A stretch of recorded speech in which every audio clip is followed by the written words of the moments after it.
Traktati i paqes të Hudejbjes është një shembull tjetër i rrugës paqësore të profetit. Kjo ndodhi atëherë kur profeti dhe shokët e tij donin të bënin një haxh të vogël drejt Mekës. Por gjatë rrugës për atje, pikërisht në vendin e quajtur Hudejbie, 9 kilometra larg nga Meka, grupi i njerëzve të profetit së bashku me vetë atë u ndalën nga një grumbull prijësish Kurejsh. Ata nuk i lejuan profetit dhe shokëve të tij të hynin në Mekë. Vendimi ishte i prerë, i cili në vetvete ishte një sfidë tjetër ushtarake.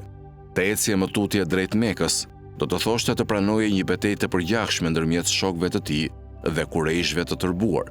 Por profetit, si gjithmonë, do të vinin në ndihmë parimet e tij të pandryshuara për shmangjen me çdo kusht të përplasjeve të armatosura. Kështu, ai e pranoi kushtin e armiqve të tij dhe në bazë të një marrëveshje të nënshkruar ndërmjet palëve, profeti dhe shokët e tij u ndalën në Hudejbie. Ai u rikthye në Medinë pamundur të kryente umren e tij.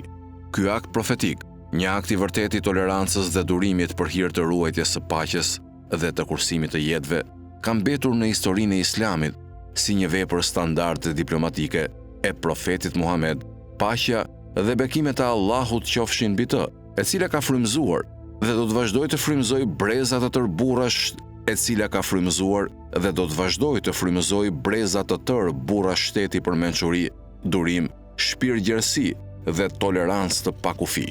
5. Nga dhënimi mbi Mekën është një ilustrim tjetër i karakterit të pandryshuar, synetit të profetit, për të përkrahur vendosjen e paqes dhe të mirëkuptimit midis njerëzve. Në këtë ngjarje historike, profetin e shoqëronte një ushtri e fuqishme prej 10.000 luftëtarësh të betuar për të ecur në rrugën e profetit të tyre.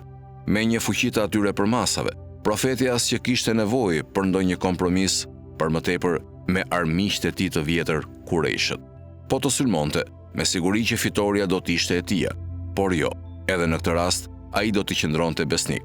Synetit të tij, që e mësonte ta tregonte forcën dhe fuqinë e tij, por në asnjë mënyrë ta vinte atë në përdorim pa qenë nevoja.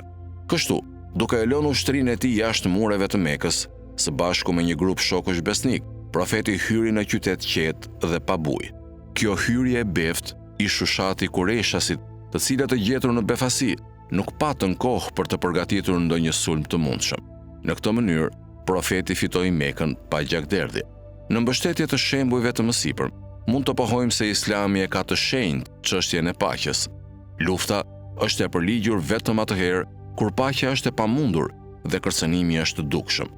Duke e konsideruar përfundimin e mësipërm si një tabu islame, le të hedhim një vështrim situatave analoge të cilat zhvillohen në ditët e sotme.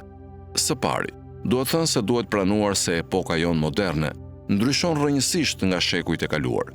Kështu, për shembull, në kohët e lashta përdorimi i dhunës për të mbrojtur nga sulmet e të tjerëve ishte një fenomen social, i cili përbënte një virtyt që vlerësohej shumë. Kjo ishte normë e pranuar nga shumë kush, pasi ruajtja e paqes ishte tepër e vështirë. Në kohën moderne, situatat kanë evoluar dhe ndryshuar rrënjësisht.